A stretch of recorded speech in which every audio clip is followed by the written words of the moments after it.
So this is a motor. Can you hold it? How much It's called a power? Bilge pump motor. And this is a 100-watt panel.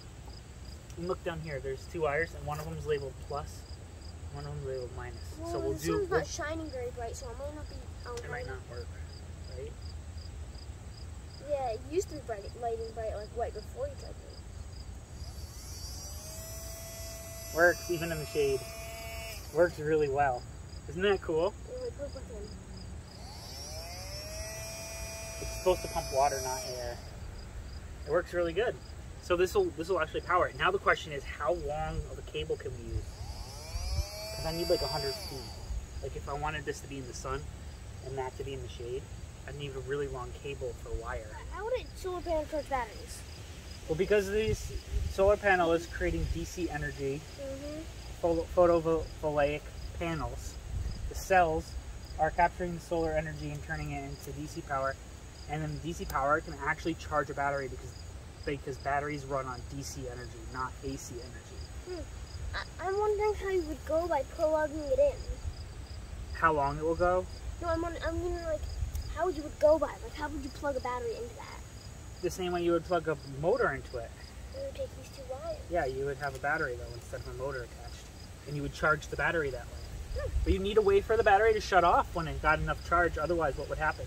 The battery would overflow, and that would happen. Overflows are bad when it comes to batteries. So you need to have. It depends what battery though. Like phone batteries, it's going to disperse, but other types of batteries, it doesn't work like Well, it does work that way, but the phone batteries, they have special boards to prevent overcharging.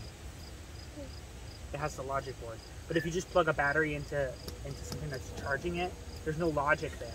It's just pure energy. So if it's just pure energy, it could overflow the battery, right? Yeah. No, it was a bad connection. Because it's a DC motor, not an AC motor, it's forgiving when too much power or too little power. It's even faster.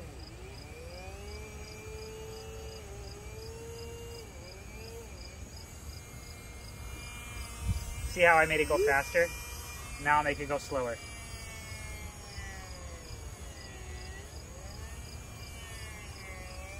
Is there any way for it to store energy right now? No. It can store a little bit inside of the motor as it slows down, right? Like look, it runs for a couple seconds before it shuts off. Well, so it's storing a little bit of energy. Maybe if like that solar panel, if you add a bit of a storage system, so when you weren't using this, it would be collecting energy. So also like, so when you plugged it in, even if there was like no sun, if there still had enough energy charged up for like an hour of running. That would be called a battery.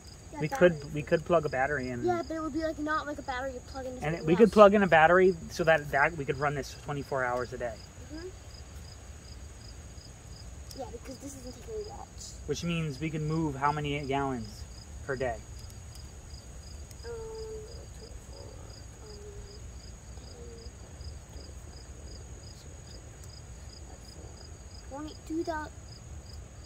24,000 plus 26,400.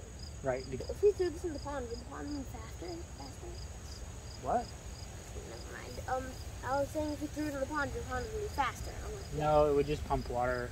But we need to pump the water out of the pond and into. We're gonna pump the water out of the pond and up something high in gravity, and then allow it to use gravity to push the water really far distance. It would, like this is where it sucks in water, and it goes out. And it blows this tube out. Yep. So we could attach that to a pipe and blow it out. Can we test it out? That's with some water. That's for another day. No, what? We could test it out right now. We could? Yeah. Science! There it goes. Hey, how good it's working. Why are you getting rid of all the rainwater? We gotta pump it to the top one. How? By using a pipe.